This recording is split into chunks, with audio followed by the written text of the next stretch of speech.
Selamat pagi Ibu dosen dan teman-teman sekalian. Kami akan mempresentasikan hasil kerja kami. Oke, yang pertama kali saya akan memperkenalkan nama saya.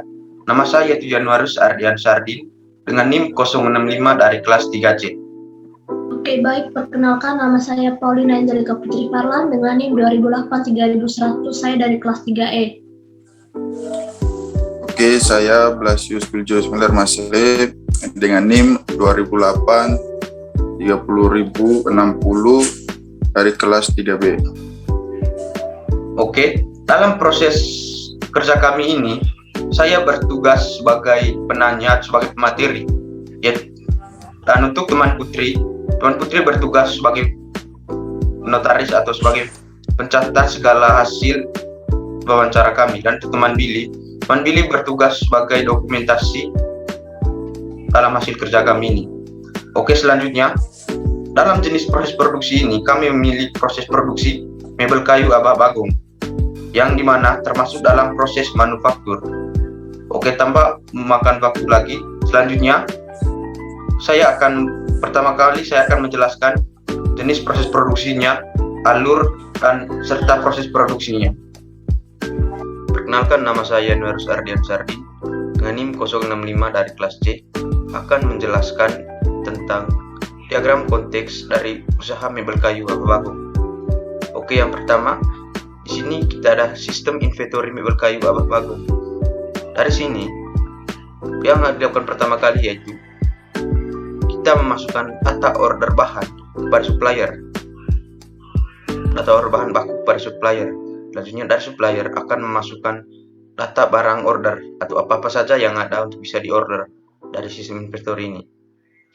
Selanjutnya kita ke bahan baku.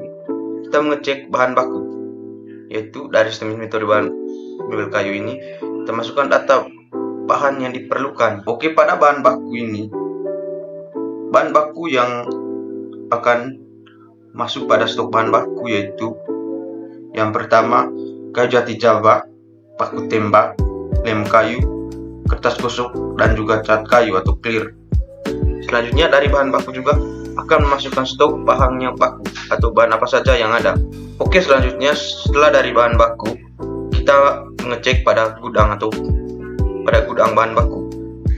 Dari sistem inventory mebel kayu Abah Bagong ini kita masukkan jumlah barang masuk atau jumlah bahan baku masuk. Selanjutnya dari gudang ini akan memasukkan juga jumlah bahan baku yang keluar atau bahan baku yang telah kita gunakan. Selanjutnya kita masuk pada proses produksi. Dari sistem inventory mebel kayu Abah Bagong ini kita masukkan data order bahan atau sesuatu yang akan dikerjakan. Oke, pada proses produksi ini yang pertama yaitu pembuatan kaki meja balok. Pada proses pembuatan kaki meja balok ini Abah Bagong menentukan berapa ukuran dan jumlah kayu yang dilakukan dalam proses pembuatan kaki meja balok ini. Yang kedua yaitu proses pembuatan topping meja. Sama seperti proses satu juga, Abah Bagong menentukan berapa ukuran dan jumlah kayu yang dilakukan dalam proses pembuatan topping meja ini. Yang ketiga yaitu proses pembuatan rangka topping meja. Tidak lari jauh dari proses satu dan kedua di sini. Hanya memiliki perbedaan ukuran dan jumlah yang dibutuhkan untuk membuat rangka topping meja dengan ukuran topping meja yaitu 2 x 8 cm. Yang terakhir itu proses finishing. Yang pertama itu proses finishing atau pengecetan. Ini merupakan proses pewarnaan dengan menggunakan 3 kaleng cat. Selanjutnya pemberian warna menggunakan mesin kompresor. Yang kedua yaitu pemberian clear pada meja. Pada proses ini penggunaan clear bisa untuk melindungi permukaan meja di mana akan menambah nilai estetik agar para konsumen puas dengan hasil orderannya. Dari produksi ini yaitu dalam hal ini produksi meja ini, selanjutnya akan masuk barang yang dibutuhkan. Dari produksi akan masuk pada sistem inventory mebel kayu Abah Bagong yaitu barang yang dibutuhkan atau apa-apa saja yang dibutuhkan untuk memenuhi proses produksi ini. Selanjutnya, setelah dari proses produksi kita masuk pada penjualan produk. Dari inventory mebel kayu baru ini kita masuk pada penjualan, yaitu produk yang selesai diproduksi atau barang jadi yang telah selesai diproduksi akan masuk pada proses penjualan. Selanjutnya data penjualan dan data pembayaran akan juga dimasukkan dari proses penjualan kepada sistem inventory mebel kayu ini. Yang terakhir yaitu administrator. Administrator ini menyuplai atau bertanggung jawab atas. Oke, selanjutnya pada yang terakhir yaitu pada administrator, yaitu dalam administrator ini bertanggung jawab atas semua data order dan akumulasi dana yang dibutuhkan. Dari administrasi ini kita akan mengimpor yaitu data order atau memasukkan data order ke sistem inventory mebel kayu ini. Selanjutnya dari sistem inventory mebel kayu Bagong akan dimasukkan juga yaitu akumulasi dana yang dibutuhkan. Baik, perkenalkan nama saya Paulina Angelika Putri Parlan dengan NIM 2008-3100. Saya dari kelas 3E. Di sini saya akan menjelaskan DFD level 1. Di sini kami menggunakan 5 proses. Yang pertama itu penerimaan bahan baku, yang kedua retur bahan baku, yang ketiga itu penggunaan bahan baku, yang keempat itu barang jadi, dan yang kelima itu pengiriman barang jadi ke konsumen. Yang pertama itu kita mulai dari penerimaan bahan baku. Di sini kita langsung ke gudang bahan baku dengan tujuan untuk melakukan rincian daftar pemasukan bahan baku ke gudang bahan baku. Yang berikut itu kita akan kembali ke penerimaan bahan baku, di mana kita akan mengeluarkan sistem atau rincian daftaran orderan bahan baku. Selanjutnya itu kita ke supplier, di mana kita akan mengeluarkan sistem data order bahan ke supplier, dan kita akan kembali ke penerimaan bahan baku dengan mengeluarkan sistem impor bahan baku sesuai dengan order. Yang berikut itu retur bahan baku. Karena di supplier tadi kita sudah melakukan impor bahan baku sesuai dengan order, selanjutnya di retur bahan baku ini kita akan melakukan pengecekan bahan baku yang tidak sesuai dengan order di supplier. Di supplier ini kita akan melakukan impor bahan baku yang sudah diganti, di mana setelah pengecekan tadi usahakan barang yang kita impor ke retur bahan baku itu tidak ada yang cacat. Yang berikut adalah ke penggunaan bahan baku. Di penggunaan bahan baku ini kita akan mengeluarkan bahan baku sesuai dengan produksi, di mana kita masuk ke entity produksi, di mana di sini kita akan ke penggunaan bahan baku dengan mengeluarkan sistem daftar barang jadi dan kebutuhan bahan baku yang akan kita produksi. Setelah kebutuhan bahan baku yang kita produksi dan daftar barang jadi yang akan diproduksi sudah dimasukkan ke penggunaan bahan baku, jadi di penggunaan bahan baku ini kita akan melakukan proses produksi. Ketika proses produksi sudah selesai, maka akan lanjut di barang jadi, di mana barang jadi ini kita akan ke gudang barang jadi dengan mengeluarkan sistem penyimpanan barang jadi ke gudang barang jadi. Dari gudang barang jadi ini kita akan kembali ke proses barang jadi ini dengan mengeluarkan sistem daftar barang jadi sesuai dengan orderan. Setelah daftar barang jadi sesuai dengan orderan dimasukkan ke barang jadi kita akan masuk ke pengiriman barang jadi ke konsumen. Dari pengiriman barang jadi ke konsumen itu kita akan ke konsumen atau pemesan dengan mengeluarkan sistem pengiriman barang pesanan ke konsumen. Dari konsumen atau pemesan kita akan melakukan atau mengeluarkan penyampaian atau komplain mengenai retur barang yang tidak sesuai dengan pesanan.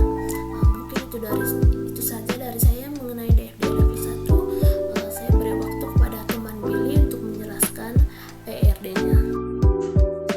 Baik, terima kasih. Perkenalkan, nama saya Blasius Biljus Malir Masele dengan NIM 2008-30.060 dari kelas 3B. Di sini saya akan melanjutkan presentasi tentang proses ERD. Di sini dari proses ERD ini ada supplier, gudang bahan baku, produksi, gudang barang jadi, konsumen, dan yang terakhir PIC. Untuk alurnya, kita mulai dari supplier. Di dalam supplier ini terdapat nama supplier, nomor supplier, dan kode supplier.